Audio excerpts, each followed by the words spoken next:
thank you again for coming here today, and please join me now in welcoming Robbie Williams. Hello.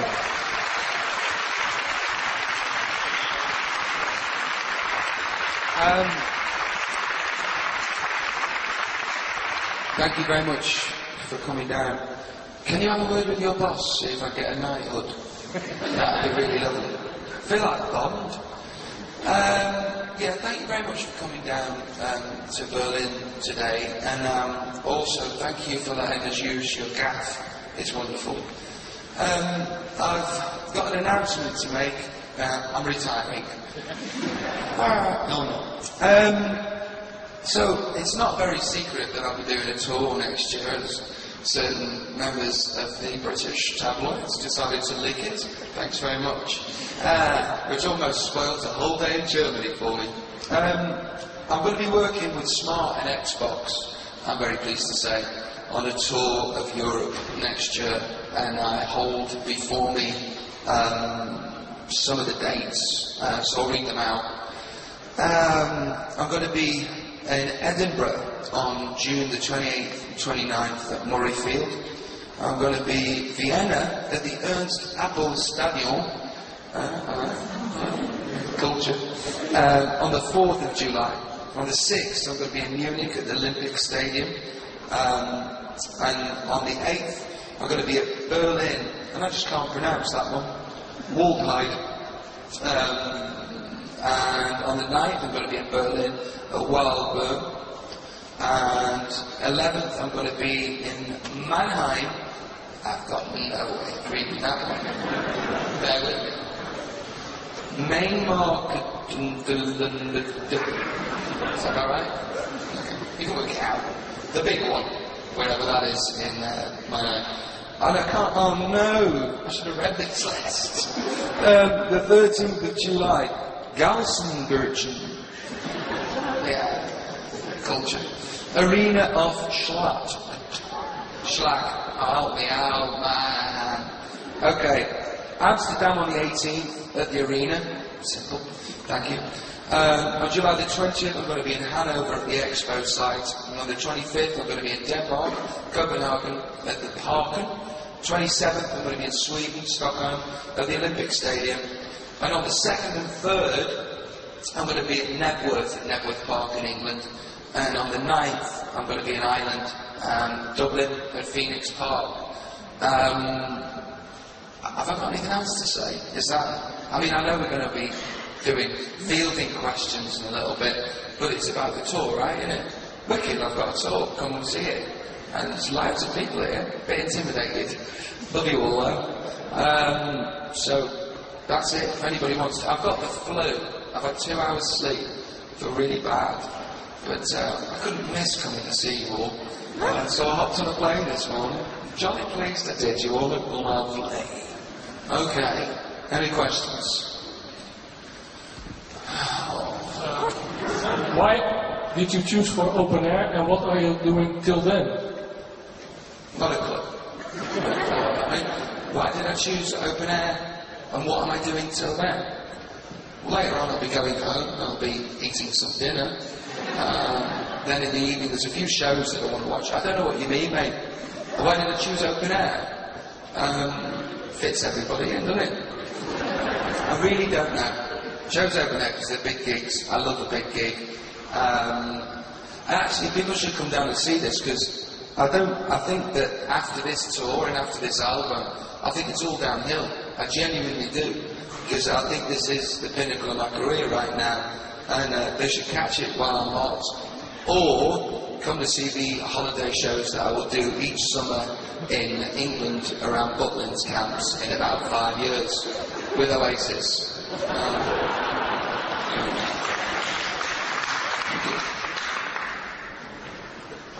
Hiya, you said that maybe from now it's the downward slope, but a couple of years ago you headlined Slane, and some of us in Ireland thought, well that's it, where's he going to play that's bigger than that? Phoenix Park, former host of the Pope. Oh, Phoenix Park, I thought you said Pope. No.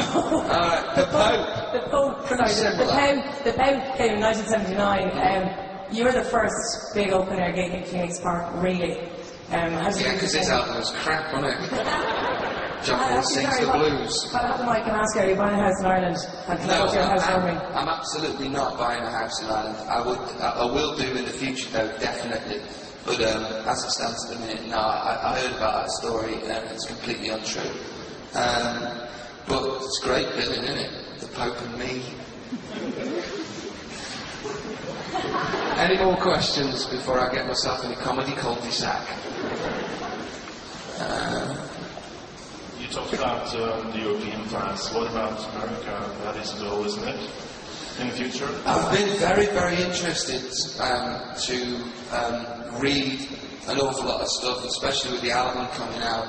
You know, that this album, apparently from the media, is so obviously directed for an American audience. And the reason why I've spent a lot of time there is because I so obviously am desperate to break it stateside, which is actually an embellishment on a half-truth and a half-lie that has been sort of creating a vacuum and causing steam. And the absolute truth is, I'm completely not bothered. To tell you the truth, you know, it's like, I've done an awful lot of hard work since I was 16 with Take That and my solo career. And I went out to America for like a couple of months 1 year, and it was a really interesting exercise, because I went to the States and I saw all the places that I've seen when I was a kid growing up, and it was very, very exciting for me to be there. It was like a busman's holiday. But the absolute truth is, I'm really not interested in breaking America. It's too much hard work. I'll be a new artist there. I can't be arsed. It's too much of a fight, you know. I've got my money now, thank you. You know, I'm not, for the record, I'm not bothered. I really aren't. I've got an amazing audience that listen to my albums over here and in Asia and other places. I don't need to go, you know. Hi, Robbie. Here. Hi. I'm Vincent from Energy, France. I'd like to know, I heard actually that... Thank you for playing my record, finally.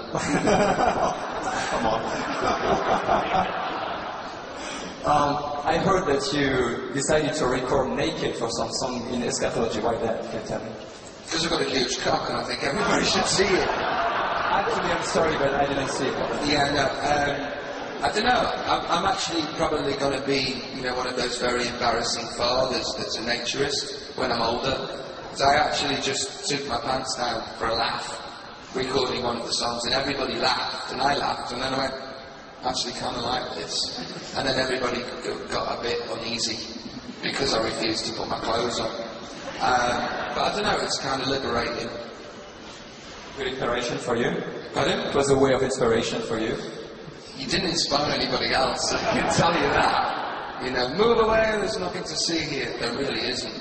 But you know, I felt free. Okay, thank you. Thank you. Hi, Robbie. I've heard that you learned to play the guitar. Will you play on tour? And who gave you lessons? Yeah, I taught myself to play the guitar. And yeah, I will be playing on tour. And because I don't know if you've heard, but there's been redundancy on at my firm just recently. And I've been pretty much forced to stop being lazy and actually try and do all of it, which is a really interesting exercise. I've written about 6 or 7 songs in the last 4 weeks. You know, to be actually sit down and be forced to do it all yourself, it's been amazing. You know, and I'm actually having a lot of fun figuring out how to make 3 chords last for 4 more albums. G, D, C, you know. Thank you. That's no.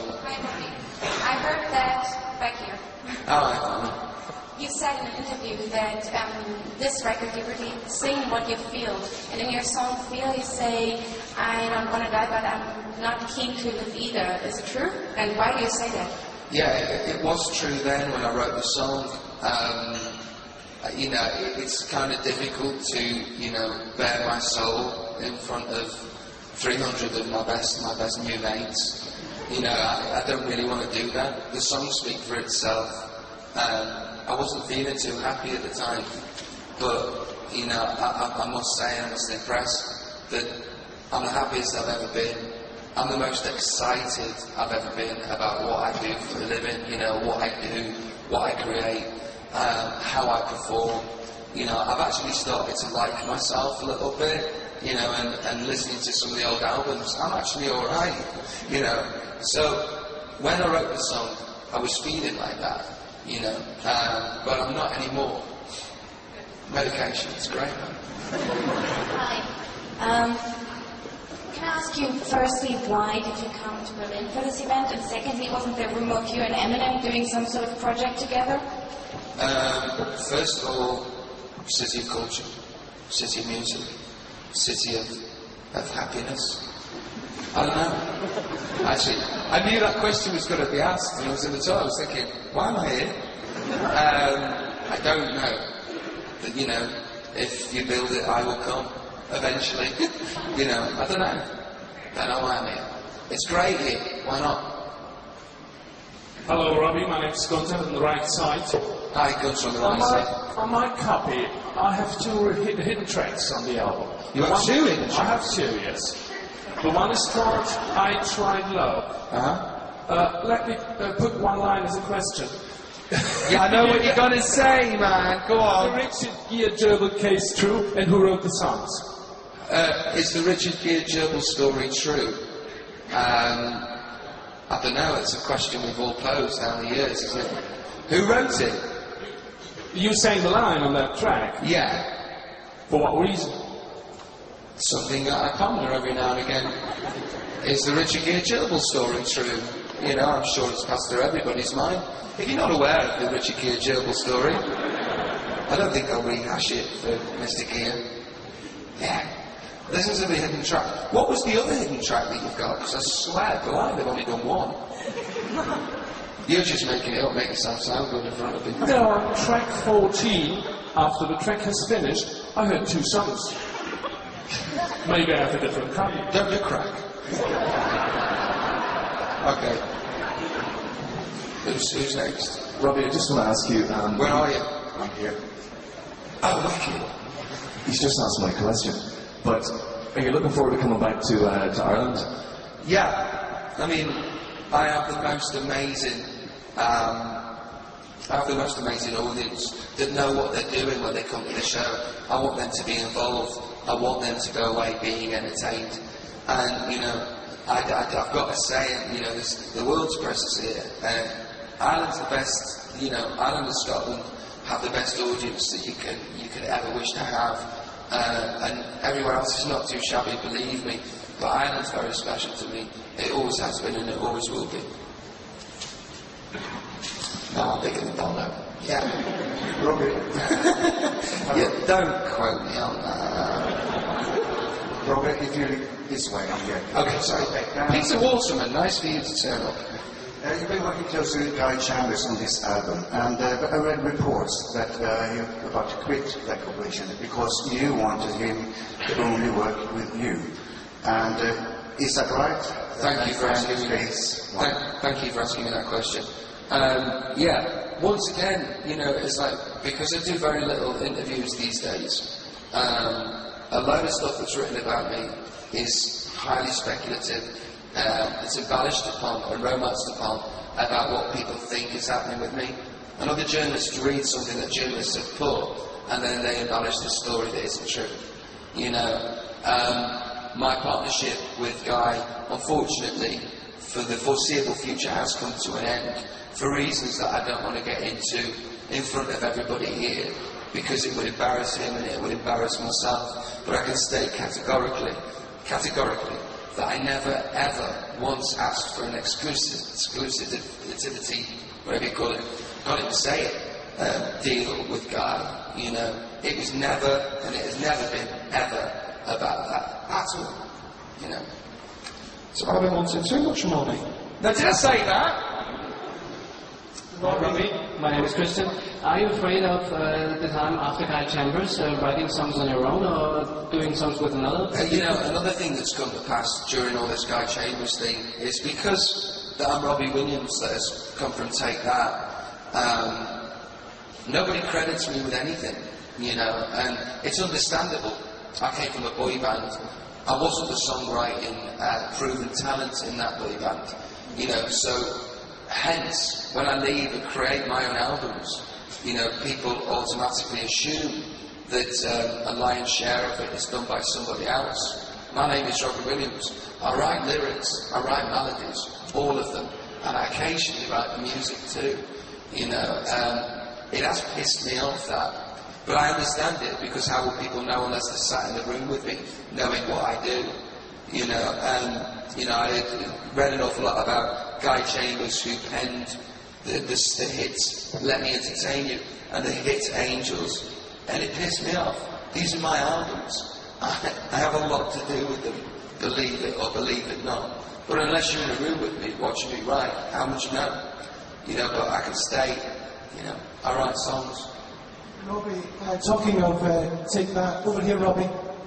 Okay. Talking of Take That, I don't know if you're aware, but Mark Owen is going to be on Celebrity Big Brother in the UK from Wednesday. Will you be watching? How do you feel about that? And could you recommend ways to resurrect the careers of the other members of Take That? You're from the Daily Record, aren't you? I won't give that an answer. Anybody else? I am. I'm just wondering if you've got any plans to record with Miss Dynamite. This is another thing that's also been in the tabloids recently. I've just said that I have been trying to go out on a date with Miss Dynamite, and I have been knocked back. Miss Dynamite is an amazing artist, and she's gorgeous as well, you know. I haven't been trying to go out on a date with Miss Dynamite, and I haven't been knocked back. And I might be knocked back if I tried, you know, so I don't know. But I would love to record something with Miss Dynamite at some point. May I ask here? Hello. Hi. My name is Roman Lipchik. I'm from Czech Republic. Lately you have signed a really great deal with EMI. A really great deal. How do you feel about it? Don't you ever fear that you will come in the footsteps of your predecessor, Mariah Carey? I'd love to come in her footsteps.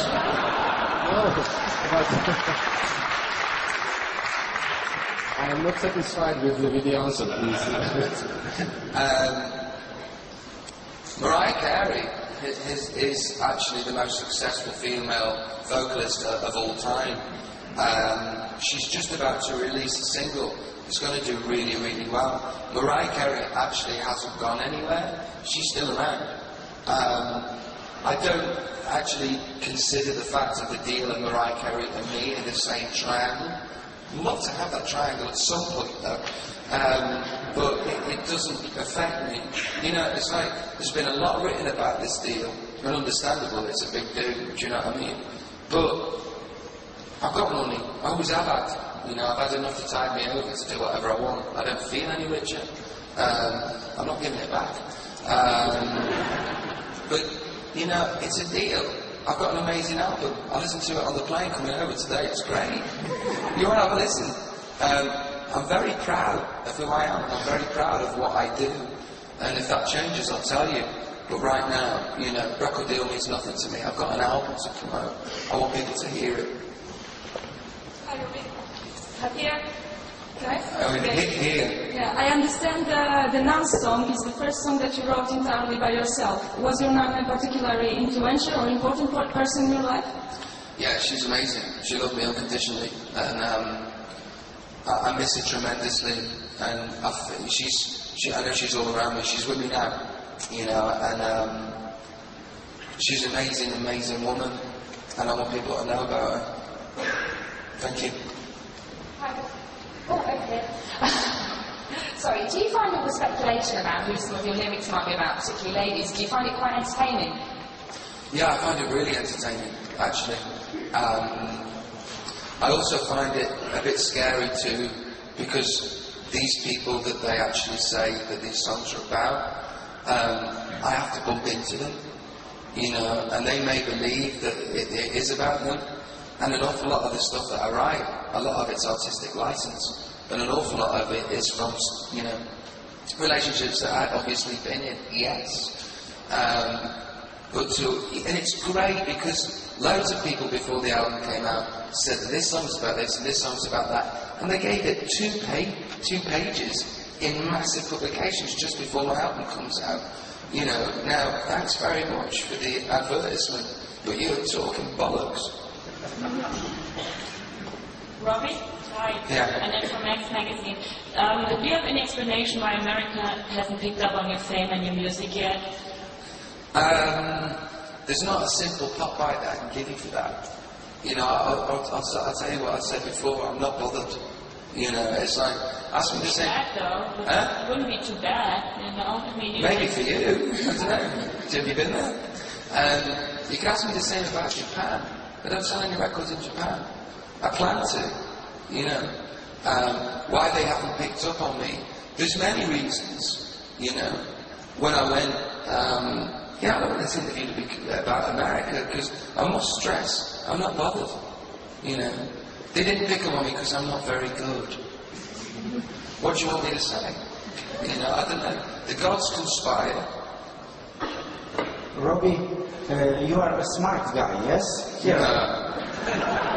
No? Yes, I believe I am. I want to ask you, why you are now more American than Tony Blair? You dress Superman uniform, not Robin Hood. Why? Have you come all the way from Italy to ask me that? No. I will ask him about the Superman and the Robin Hood. I don't know, man. It's just an outfit that I wore one day for a bit of a laugh. Have you seen the pictures? I've got a Superman outfit. It's great. Actually, what I'm more thrilled about than anything is that I've got a six-pack in that, because it's built in.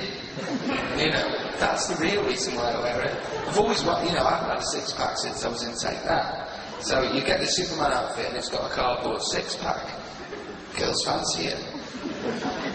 Pants on the outside and trousers. It's a good look. Robbie, down here.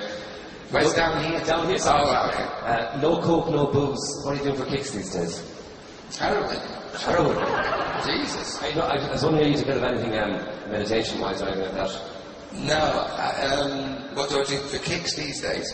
I release an album and come and sit in front of you lot and speak about it. This is the biggest buzz. This is the biggest rush. You know, I mean, everybody's face is facing me and they're asking questions about me. And I might say something that might alter the path of my life.